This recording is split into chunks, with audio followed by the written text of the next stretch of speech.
வணக்கம். அன்பார்ந்த குரு ஜோதிட நேயர்களுக்கு உங்கள் ஜோதிடர் ஜெயமஸ் சந்திரமௌலியின் பதிவு.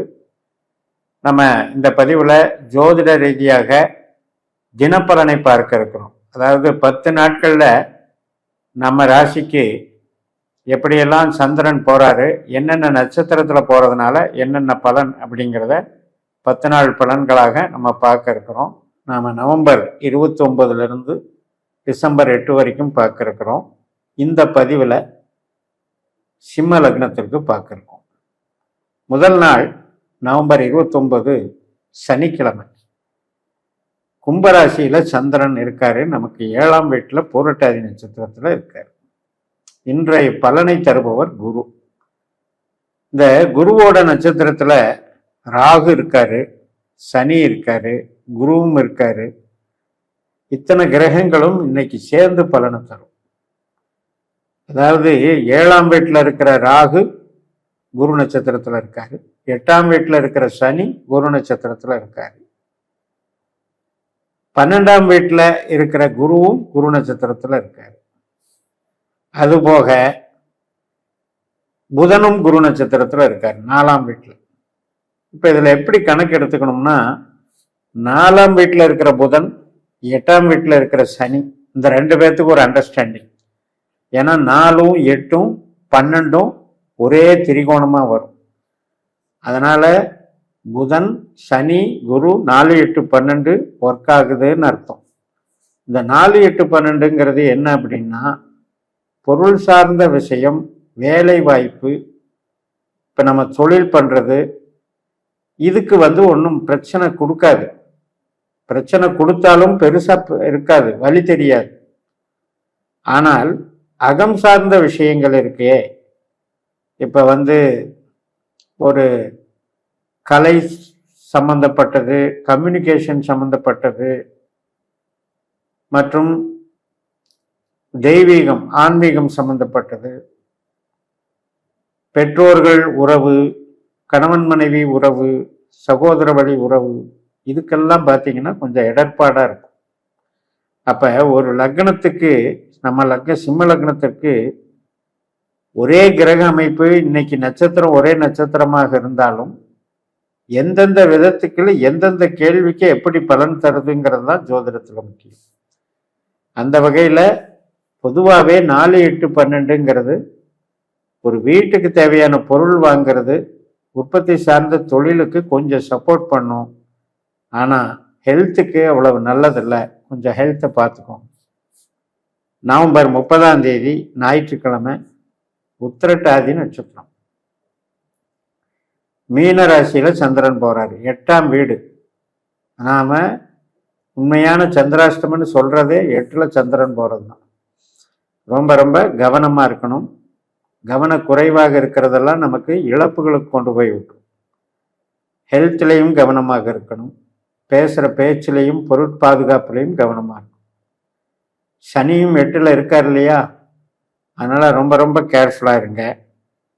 12ல் இருக்கிற குருவும் சனியும் 8ல் இருக்கிற சனியும் ஒரு கனெக்டிவிட்டியில் இருக்கிறதுனால வாகனம் சம்பந்தப்பட்டது, உறவுகள், பேச்சுவார்த்தைகள், குழந்தைகள் சம்பந்தப்பட்ட உறவுகள், சுபகாரியங்கள் சம்பந்தப்பட்ட நிகழ்வுகள், இதுக்கெல்லாம் கொஞ்சம் பிரச்சனை வரும். அதனால அந்த விஷயத்தை இன்னைக்கு ஈடுபடாதீங்க. அப்ப 8ல் சனி என்னதான் பண்ணலாம் அப்படின்னு கேட்டா, வழிபாடு பண்ணலாம். இப்ப உங்களுக்கு வழிபாடு பண்றதுக்கு யாரை பிடிச்சுக்கணும் அப்படின்னா, நம்ம சுக்கிரனை பிடிச்சுக்கணும். சுக்கிரனுக்கு தேவதையான மகாலட்சுமியை பிடிச்சுக்கணும், அல்லது விநாயகரை பிடிச்சுக்கணும்.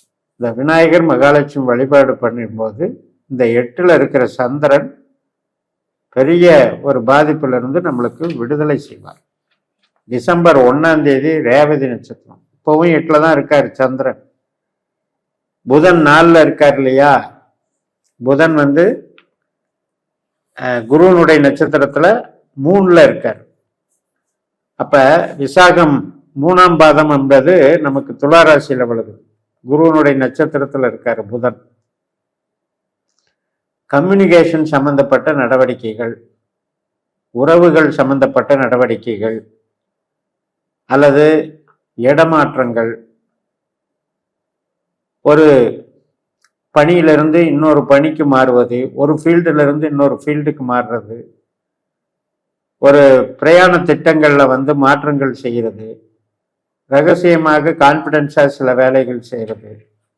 ஸோ இதுக்கெல்லாம் இந்த நாள் சப்போர்ட் பண்ணுது. டிசம்பர் 2ஆம் தேதி செவ்வாய்க்கிழமை அஸ்வினி நட்சத்திரம் 9ஆம் வீட்டில் சந்திரன் வந்துடுறாரு. பாக்கியஸ்தானத்தில் சந்திரன் கேதுனுடைய நட்சத்திரத்தில், கேதுவும் நமக்கு லக்னத்தில் இருக்காரு, சுக்கரனுடைய நட்சத்திரத்தில் இருக்காரு, சுக்கரன் 4ல் இருக்கார். அதனால் இன்னைக்கு வேலை நல்லா இருக்கும், பரபரப்பாக உழைப்பு இருக்கும், ஆனால் மனசில் நிம்மதி கொஞ்சம் தடுமாறும். 4ஆம் இடம் அப்படின்னாலே இப்போ படிப்புக்கு நல்லது, குழந்தைகளுக்கு படிப்புக்கு நல்லது, வீட்டுக்கு பொருள் வாங்கிறது அல்லது வீட்டில் உற்பத்தி சார்ந்த தொழில்கள், குடிசை தொழில் மாதிரி பண்ணுறது, இது மாதிரியான வேலை சார்ந்த விஷயத்துக்கெல்லாம் நல்லது தான். வீடு கட்டுறது, இடம் வாங்கிறது, இது மாதிரி சம்மந்தப்பட்ட நிகழ்வுகளுக்கெல்லாம் சாதகம்தான்.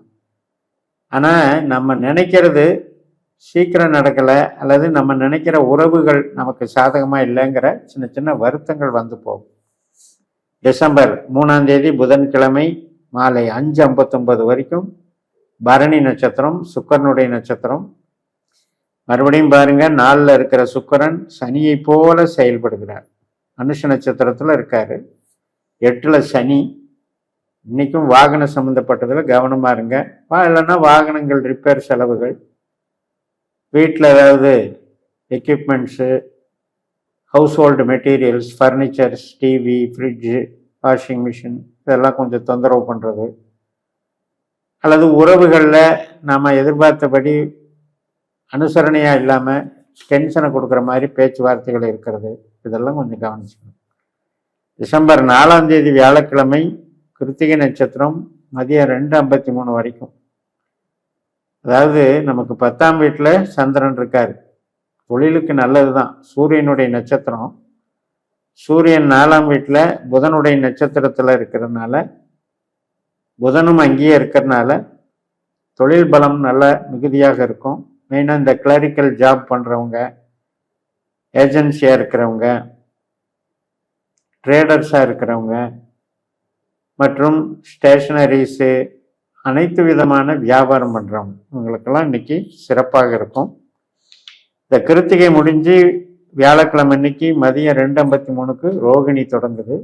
வெள்ளிக்கிழமை அன்னைக்கு நண்பகல் 11:45 வரைக்கும் அந்த ரோகிணி நட்சத்திரம் இருக்கு. ரோகிணினால கேட்க வேண்டாம், சந்திரன் பலமா உச்சமா இருக்காருன்னு அர்த்தம். அப்ப வெளிநாடு வேலை சார்ந்தது, முதலீடுகள், இதுக்கெல்லாம் ரொம்ப சிறப்பாக இருக்கு.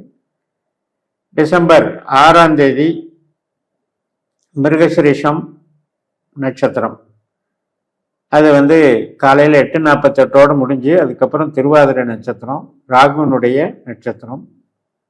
ராகு 7ஆம் வீட்டில் இருக்காரு. ராகுவாகவே சதய நட்சத்திரத்தில் செயல்படுறதுனால 7ஆம் இடம் என்பது கூட்டு, அதாவது கஸ்டமர், கணவன் மனைவி உறவு, இது சம்பந்தப்பட்ட நிகழ்வுகள் சாதகமாக இருக்கும். டிசம்பர் 7ஆம் தேதி ஞாயிற்றுக்கிழமை புனர்வூசு நட்சத்திரம், குருவனுடைய நட்சத்திரம். குருவும் நமக்கு லாபஸ்தானத்துக்கு போயிடுறார், மிதுன ராசிக்கு போயிடுறார். அதனால இன்னைக்கும் உறவு சார்ந்த நன்மைகள், நினைத்த காரியம் நடக்கிறது, தொழிலுக்கும் நல்லா இருக்கும். திங்கட்கிழமை டிசம்பர் 8ஆம் தேதி பூச நட்சத்திரம், 12ஆம் வீட்டில் சந்திரன் கடகராசியில் வந்துடுறாரு. அட்டம சனியினுடைய தாக்கம் இன்னைக்கு இருந்தாலும் கூட இந்த சனி குருவுடைய நட்சத்திரத்தில் இருக்கனால பெருசா பாதிக்காது. எப்பவுமே சனியுடைய நட்சத்திரத்துல இருக்கிற கிரகம் நமக்கு தொல்லை கொடுக்கும். சனி நல்ல நட்சத்திரத்துல, குரு நட்சத்திரத்தில் இருக்கனால தொல்லை கொடுக்காது என்று சொல்லி நிறைவு செய்கிறேன். இந்த சேனலை சப்ஸ்கிரைப் பண்ணி ஷேர் பண்ணுங்க. உங்க தனிப்பட்ட ஜாதக பலாபலன்களை என்னுடைய வாட்ஸ்அப் நம்பர்ல தொடர்பு கொண்டு பலன் பெறுங்கள். உங்களிடமிருந்து விடைபெறுகிறேன். உங்கள் ஜெயம். நன்றி, வணக்கம்.